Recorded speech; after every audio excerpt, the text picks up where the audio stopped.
नमस्कार. संत गोरोबा काका समाचार न्यूज चॅनलमध्ये आपलं स्वागत आहे. आज आपण संत विसोबा खेचर स्वामी पालखी सोहळा श्री क्षेत्र औंढा नागनाथ ते पंढरपूर चैत्रवारी ही दिंडी आज आपल्या घरी आले कोलेगावला.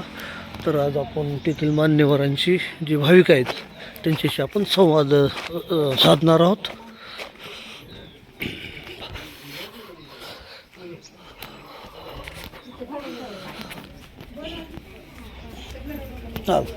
एक मिनिट हो एक मिनिट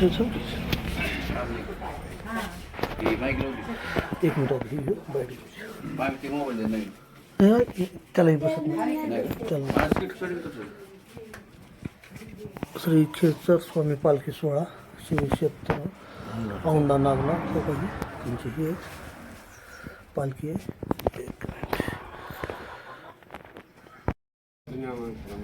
आपला पालखीचा मुक्काम रात्रचा विष्णू विठ्ठल लोमटे यांच्या घरी होता.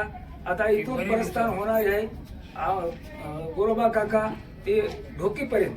ढोकी मुक्काम संध्याकाळचा आहे. आपल्या पालखीचे समदे सर्वजण भाविक मंडळी सुखी आहेत. तसेच कृष्णा विष्णू लोमटे याने आपला समदा आपल्या पालखीचा हे स्वागत केलेलं आहे. पुन्हा सकाळचे नाश्ता पाणी चहा पाणी हे करून आम्ही प्रस्थान पुढे निघणार आहोत. नागराव महाराज खेचर स्वामी महाराज यांच्या पालखीसोबत समदेजण सुखी आहेत. तसेच ही पालखी दिनांक 13/3/2026 औंढा येथून निघालेली आहे. ही पालखी समदेना चालवत वजा वजा वजा वजा म्हातारे माणसं तसेच तरुण वयातली मुलं हे समदे सामील होऊन औंढा ते पंढरपूर पायानं दमादमा दमादमा पालखी संघ चालत आहेत. बरं, तर तुम्ही केव्हापासून येतो पालखी? मी 2005 पासून पालखी संघ येत आहे. खेचर स्वामी काय तुम्हाला सांगता येईल का? पालखी आहे त्यांच्याबद्दल काय माहिती द्या. खेचर स्वामीजी महाराज आहेत हे गोरोबा काकानं नामदेवरायाला सांगितलं की बाबा तुला गुरु करावं लागते. नामदेवरायामध्ये मी विठ्ठलाचा परम भक्त आहे. विठ्ठल माझ्या संग जेवतोय, विठ्ठल माझ्या संग खेळतोय. तरी मी गोरोबा काका सांगितलं की तू कच्चं मडक आहेस, तुला पक्क करायचं असेल तर तुला गुरु करावं लागणार आहे. मग गुरु करायच्या नंतर मग नामदेवराय म्हणजे बाबा मला गुरु कोण भेटणार आहे? तर म्हणजे तुम्ही काय करा, औंढा नागनाथ इथे जा. त्या ठिकाणी तुम्हाला एक तुम्हाला संत भेटतात आणि ते तुम्ही गुरु करा. मग खेचर स्वामी महाराजाला पाहत आपलं नामदेवराया आणि औंढा नागनाथ इथे आल्याच्या नंतर त्यानं कीर्तन केलं. तर कीर्तन करताना त्याला जे उंच वर्गातले जे लोक होते त्यानं कीर्तन न करता त्याला तिथून हाकलून दिलं. मग नामदेवराय मंदिराच्या पाठीमागे गेले, कीर्तन केलं आणि साक्षात भगवंत नागेश्वरानं मंदिर फिरवल्याच्या नंतर गुरुच्या शोधात गेल्याच्या नंतर पाहतात तर देवळामध्ये खेचर स्वामी महाराज देवाच्या पिंडीवर पाय ठेवून झोपलेले आहेत. पाहिल्याच्या नंतर म्हणजे अरे इतक्या लांबून मी आलो आणि मला गुरु करायचा आणि हा गुरु देवाच्या पिंडीवर पाय ठेवून झोपलेला आहे. म्हणजे बाबा जाऊ द्या. मग ते स्वामीनं सांगितले की बाबा तुला मला गुरु करायचं नको करू, फक्त माझे पाय उचल आणि थोडं बाजूला ठेव. मग बाजूला ठेवलं म्हणल्याच्या नंतर नामदेवरायानं पाय उचलले आणि दुसऱ्या बाजूला ठेवायला गेल्याच्या नंतर तिथं सुद्धा पिंड तयार झाली. असं पूर्ण असणारं काय शरीराच्या भोवताल 12 पिंडी तयार झाल्या. त्यावेळेस नामदेवरायाला कळालं की बाबा हेचा अधिकार हा देवापेक्षा श्रेष्ठ आहे आणि देवानं ह्यांचे जे पाय डोक्यावर घेतलेत हे का साधा खेळ नसते. कारण की मी देवासगळं खेळतच होतो. मात्र ज्या महात्म्याचे पाय देव डोसक्यावर घेतले हा महात्मा म्हणजे का साधा व्यक्ती नाही. असे हे खेचर स्वामी महाराजांची आख्यायिका आहे. तर तुम्ही किती वर्षापासून येतो? 30 वर्षापासून. आता किती वय तुमचं?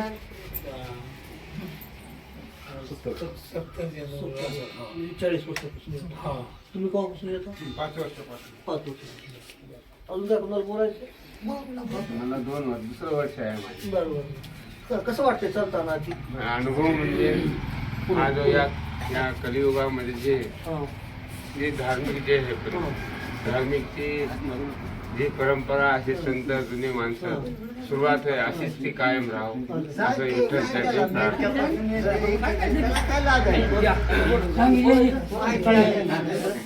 बोला तुम्ही.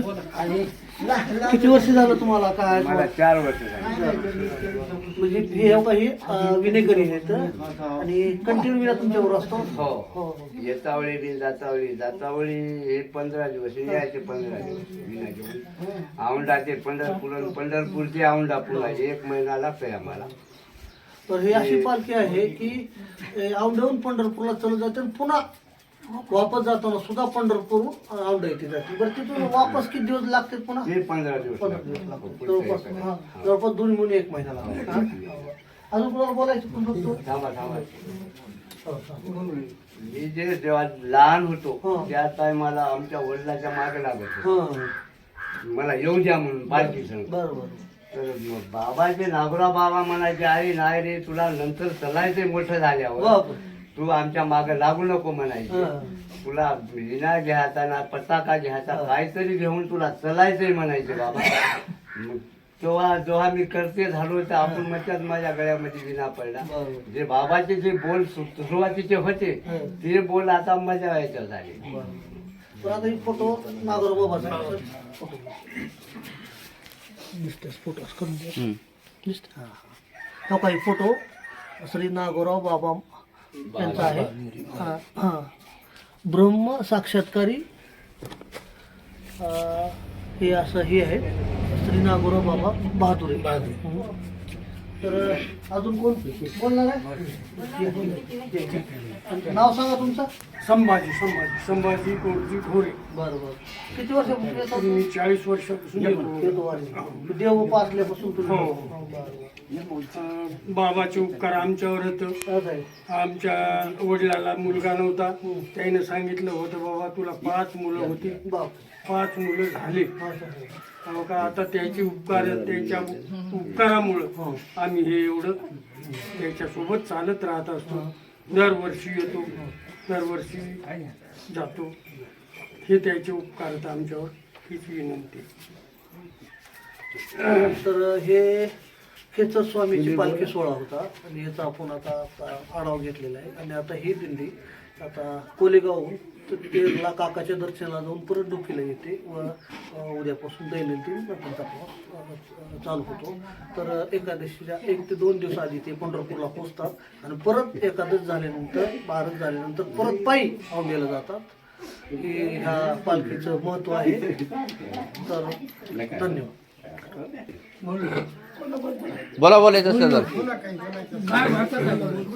तुम्हाला बोलायचं नाही का?